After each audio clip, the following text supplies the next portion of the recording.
Hey, it's Gina with WTI.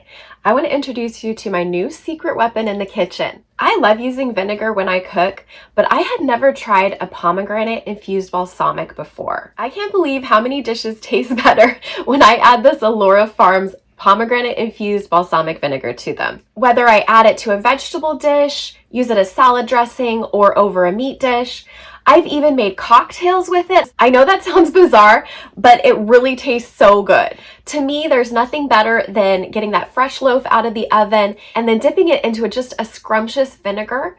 You can really taste the pop of pomegranate with this vinegar. It's not overpoweringly sour, but you just have that nice acidic bite with a very sweet overtone. Because this is a natural product, you're going to want to shake it first and then just drizzle it over whatever it is that you're wanting to enhance the flavor of.